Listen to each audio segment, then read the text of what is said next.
जय माता दी दोस्तों, आप सभी को नवरात्रि के 8वें दिन की हार्दिक शुभकामनाएं। दोस्तों, नवरात्रि के 8वें दिन को दुर्गा अष्टमी के रूप में बनाया जाता है, लेकिन इस दिन महागौरी देवी की पूजा होती है। आज आपके इस वीडियो में हम आपको बताएंगे कि कौन है महागौरी। जब पर्वतराज हिमालय की पुत्री पार्वती ने भगवान शिव को अपने पति के रूप में पाने के लिए बहुत ही कठोर तपस्या की, तो उस तपस्या से उनका शरीर काला पड़ गया था। और जब भगवान शिव माता पार्वती को शादी के लिए स्वीकार कर लेते हैं, तो उससे पहले वो माता पार्वती पर अपने कमंडल से निकाल के गंगा जल छिड़कते हैं। इनका रंग इतना गोरा है कि इनको श्वेतांबरी या फिर नारायणी भी कहा जाता है। नारायणी कहने के पीछे की वजह है कि ये भगवान नारायण की बहन है। महामाया का ही अंश होने के कारण हिंदू धर्म की ज्यादातर कहानियां देवी महागौरा से ही जुड़ी हुई है। दोस्तों, ऐसा भी कहा जाता है कि सनातन धर्म में भगवान शिव और शक्ति ही प्राण वायु का काम करते हैं। भगवान शिव के साथ में महागौरी की जोड़ी को एक तरफ तो लोग परफेक्ट मैच बताते हैं, यानी कि ट्विंस फ्लेम। वहीं दूसरी तरफ कुछ लोग ऐसे भी हैं जो महागौरी के इस गोरे स्वरूप को देखकर और भगवान शिव के फकीर स्वरूप को देखकर बोलते हैं कि ये बेमेल जोड़ी है। कहाँ तो ये महलों में रहने वाली राजकुमारी और कहाँ ये शमशान के किनारे सोने वाला ओगड़।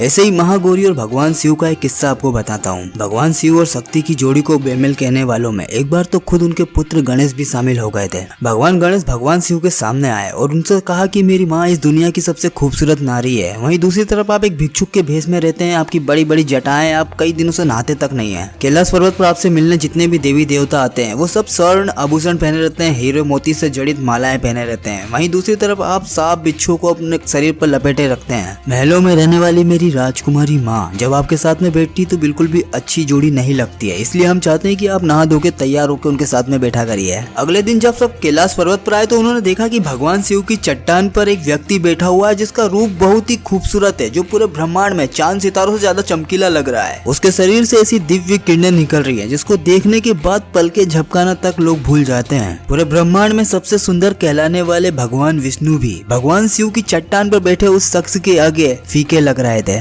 अब ये बात सब जगह फैल गई कि भगवान शिव की जगह कोई दिव्य पुरुष जिसके शरीर से दिव्य चमत्कारी आभा निकल रही है, वो भगवान शिव की चट्टान पर आकर कैलाश पर्वत पर बैठ चुका है। माता पार्वती, भगवान गणेश, कार्तिकेय और अशोक सुंदरी भी उस दिव्य पुरुष के दर्शन करने के लिए वहां पर पहुंचे और उस दिव्य असाधारण चमत्कारी व्यक्ति के पास में पहुंचने के बाद अशोक सुंदरी के मुंह से निकला, अरे ये तो पिताजी हैं। और भगवान शिव के इस बदले हुए स्वरूप के पास में जब माँ गौरा बैठी तो ये देखकर गणेश जी भी चौंक गए कि जिनको वो दुनिया की सबसे खूबसूरत नारी कहते हैं, यानी कि उनकी माँ गौरा, वो भगवान शिव के इस नए स्वरूप के आगे फीकी पड़ गई। और गणेश ने अपने उस व्यवहार के लिए भगवान शिव से माफी मांग ली। साथ ही उन्होंने भगवान शिव से इस बात की विनती की कि आप अपने पुराने स्वरूप को वापस से धारण कर लीजिए, क्योंकि मैं नहीं चाहता कि मेरी माँ की तरह कोई और सुंदर या मेरी माँ से ज्यादा सुंदर कोई और दिखे। तो दोस्तों, नवरात्रि के 8वें दिन पूजी जाने वाली महागौरा ही माता पार्वती है। अगर आपको हमारी बताई हुई जानकारी पसंद आई तो इसे लाइक जरूर